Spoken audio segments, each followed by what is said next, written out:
jox Ismaïla Madior 50 millions. moo gagné marché bi. Et si je me suis trompé, j'aurai l'humilité de rester là, de dire dama juum.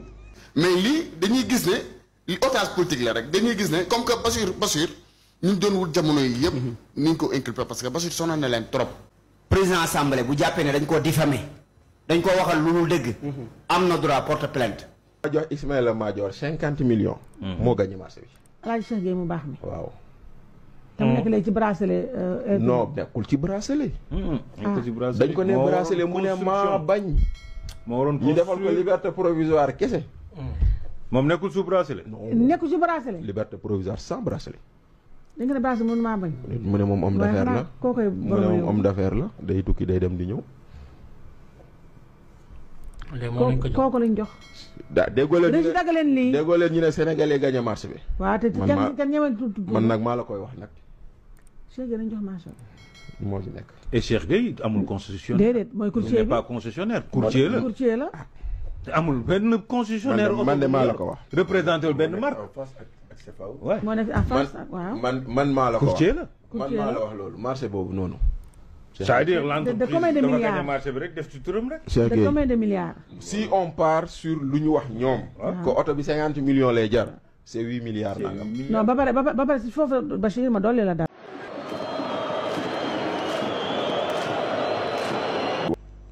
dégg naa ci lu nekk après man nee naa leen marché oto yi Cheikh Gueye lañ ko jox.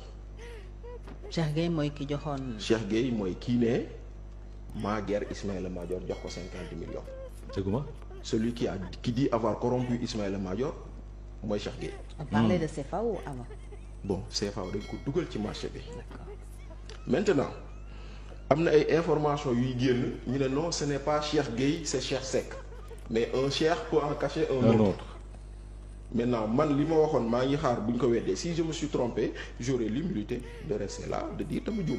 mu ni il paraît que moom la après nag si la ñëwaatee ni Cheikh mën na nëbb beneen Cheikh bi mais buñ ma oowee su dee dama juum mën naa jégalu. vidéo Ouzin man je pense que bu taxawee ne bu Bassirou Fofana génnee ne. dañoo El Malick dafa jël marché jox ko Cheikh Gueye. waaw mais El Malick mooy le deuxième personnalité du pays. donc moom bu Bassirou Fofana waxee lu mel noonu na génn leeral c'est très simple. jarul plainte daal pour yow. waaw mais pourquoi plainte ci lan diw yëkkati na marché oto jox ko Cheikh Gueye mais li nga xam ne mooy comme que Sénégal lañ ne. ñoom loolu lañ wax rupture lañ woote. jàpp yi bëri na yooyu yëpp leen woote ne dafay changement dafay am mais donc ñoom nañ génn moom leeral. c'est très simple Cheikh Gueye boobu aussi. génn leeral. léegi nag moom ku si nekk boobaa ñu xam ne lii kat lam doon wax amul. mais Bassirou Fofana bu waxee li muy wax ba pare. ñu jàpp ñu téye ko. ñu ne da nga koy porter plainte mais lii dañuy gis ne li otage politique la rek dañuy gis ne comme que Bachir ñu doon wut jamono yi yëpp. ni ñu ko inculpé parce que Bachir sonal na leen trop. léegi nag lii occasion la. dañ ciy profité wu. pour porter ko plainte maa la ko wax bu ñu ko porter plainte nga dégg suba ñu ne doon nañ ko mandat de dépôt wala ñu ne xaaral jàppale nañ ko mais loolu moo war a jeex ci réew mi. réew mi liberté d'expression bu Ousmane Sonko amoon. wala yazim Ousmane Sonko la mu doon wax. xaajaat ko ñii waxuñ ko Ouzin. donc moom bu mënee génn ne. marché oto yi dañ koo jox ki nga xam ne mooy Cheikh Gueye. mais nag le président de l'Assemblée notre président El Malick Ndiaye. na génn leeral. ne dafa juum waaw mais jarul muy porte plainte. mais loolu la war mais jarul ñuy àgg ay ñu koy porte plainte di ko jàpp ak yooyu noonu parce que mu ngi génn temps yi. ci réseaux sociaux yi di leen sonal. wax dëgg neex yàlla. système boobu noonu war nañ koo changer. ñoom changement bi ñuy wax. loolu côté boobu noonu moo war a gën a insister changer côté boobu noonu. ñu leeral moo gën ñuy jàpp nañ di leen tëj di leen xañ seen njaboot. alors naka nga ko gisee. li muy wax ni ay waxu naq saakandang la rek. moom xam na ne sax li muy wax teguwul. waa ji. xaw ma niveau responsable la xaw ma. yow moom xaw ma niveau responsable mais amoo responsabilité. parce que ku am responsabilité du wax loolu xam nga tax. président assemblée bu jàppee ne dañ koo diffamé dañ koo waxal lu dul dëgg. am na droit porte plainte. xam nga dafa wax ne réew mi ñi ngi doog a gis président assemblée deuxième personnalité état di porte plainte dëgg la parce que jamono bi ngeen fi nekkee jubal jubante amul woon léegi justice dafa am te en tant que journaliste toog ci télé di wax loo xam ne naan paraît que journaliste boo demee ba toog di wax. mais toogul foofu en tant que journaliste. da ngay en tant que chroniqueur. waaw en tant que chroniqueur xaw ma lu mu doon mi ngi yàq man journal doo xam ne léegi sax gis nga. tey jii waa ji dafa toog fii xaw ma day chroniqueur la xaw ma journaliste parce que aussi loolu war ngeen koo xool. léegi kenn xàmmeetul kan mooy chroniqueur ak kan mooy journaliste bi. yow nga toog jël personnalité bu toll ni Ousmane El Malick di deuxième personnalité nga xam ne moom moo topp ci suñu président bi yow nga taxaw diffamé ko wax ko lu la neex ne ba pare naan ay pare que bu fekkee ne loolu amul nangam non boo demee bay jox di wax da ngay wax ay preuve yu leer ba buñ la woowee nga mën a wax su fekkee ne li ngay wax léeru la waroo koo wax. man loolu laa gëm réew mi gis nga réew mi kenn dafay mayitul kenn nga toog di wax ci nit ci lu la neex ñu la ciy bàyyi lu fi waay wax boo joxewul preuve loolu ngay wax mooy dal ci sa kaw gis nga du question ne que dañ lay jaay doole de kenn jaayu fi kenn doole li mu wax moo dul dëgg bu fekkee dëgg la xam nga yaa ngi naan est-ce que mandat dépôt àgguñ foofu léegi nga dégg information bi journaliste bi joxe muy Ousseyn nee na instant bi agsi na ñu ngi koy déglu lépp bu fekkee li mu doon wax assumé na ko teg na ko ci ay preuve na joxe preuve yi su fekkee xam na ko mais mënuma tuumaal président bu toll ni kilifa bu toll ni El Malick nga koy tuumaal ba pare ñu bëgg laa bàyyi nga nekk sa kër di wax leen loolu mooy jeex ci réew mi lu fi waay waxati bu dul yoon dañ lay teg ci yoon. yow loolu nga gis sax waaw loolu mooy yoon. abonné leen di liker di partage vidéo bi yéen a ma gën a xam surtout like bi nag amee leen vidéo bi bu baax a baax fekkee abonné go abonné foofu nag dafa toog fenal El Malick Ndiaye dene El Malick Ndiaye oto yi nga xam ne moom la bëgg a jëndal député yi marché boobu noonu ki nga xam ne mooy Cheikh Ndiaye moo ko gagné quoi nee na Cheikh Ndiaye mooy ki nga xam ne moo garoon Ismaïla Madior Fall ba tax Ismaïla Madior Fall tey jii nii ñu takkal ko bracelet bi. foofa nag bi nga xam ne moo toogoon di wax loolu tey la toogaat mu ne nee na bu fekkee li nga xam ne loolu la wax du dëgg mu ngi jégalu quoi kon xam ngeen ne kii nii pourtant journaliste la de nee na moom journaliste la quoi nee na bu fekkee li mu wax moom du dëgg.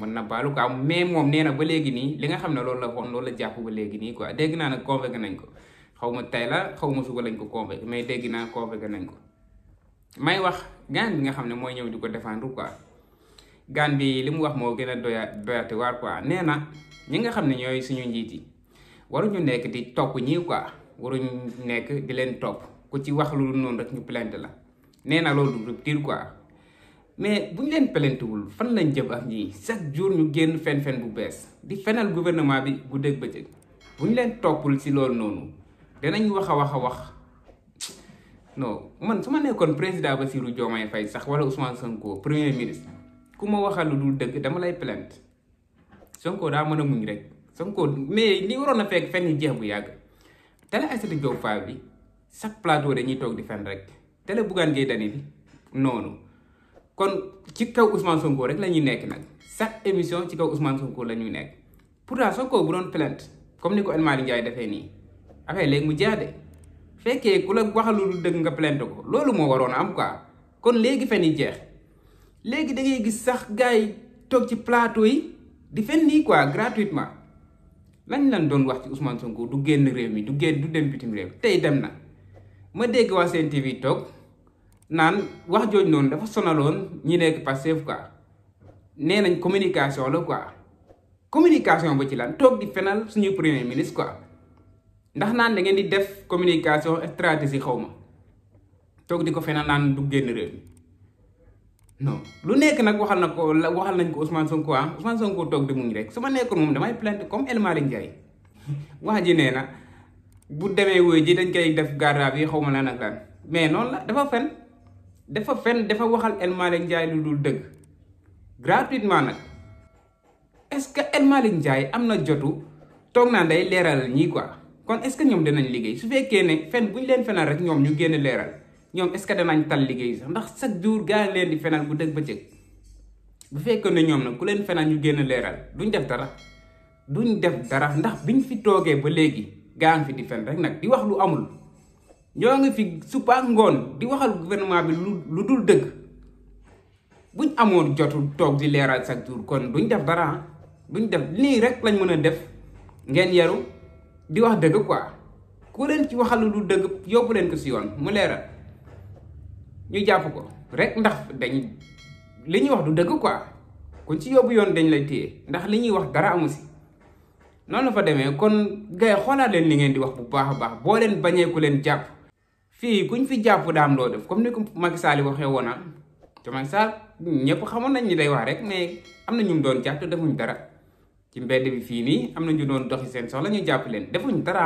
am na ñu doon dem bitig ba ñu koy leen jàpp leen defuñ dara lu dul gis photo Ousmane Sonko ci seen téléphone wala takk bracelet la Pastef ñu jàpp la loolu kese lañ defan jamono jii nag waxu Macky Sall boobu noonu moo ngi soog a ñëw moo ngi soog a doon dëgg instant bii nii ku fi jàpp dangaa def dara waaw boo waxalee nit lu dul yoon nag lu dul dëgg am na droit dem yóbbu la si yoon plainte la nga wax ji nga wax nii fan nga ko teg ak fan nga ko jëlee ay wax yoo xam ne mën naa dugg ci ay xelu nit ñoo xam ne comprendre luñ dara lu ñëw seen xel ñu gëm ko lu ñëw seen nopp ñu gëm ko moo tax ñi waruñ leen a bàyyi ñuy manipuler nañ leen téye quoi nañ leen jàpp ku fi waxal état bi lu dul yoon war nañ la jàpp moo tax ànd naa si li El Malick Ndiaye nii wax nii bu baax a baax ànd naa si li El Malick Ndiaye def nii ànd naa si quoi 100% ku wàcc yoon nañ la teg si yoon ku fi waxal El Malick Ndiaye wala Sonko wala Bassirou Diomaye Faye wala benn ministre loo xam ne du dëgg na la yóbbu si yoon quoi bu ko defee beneen yoon balaa muy waxati dina ko xoolaat bu baax a baax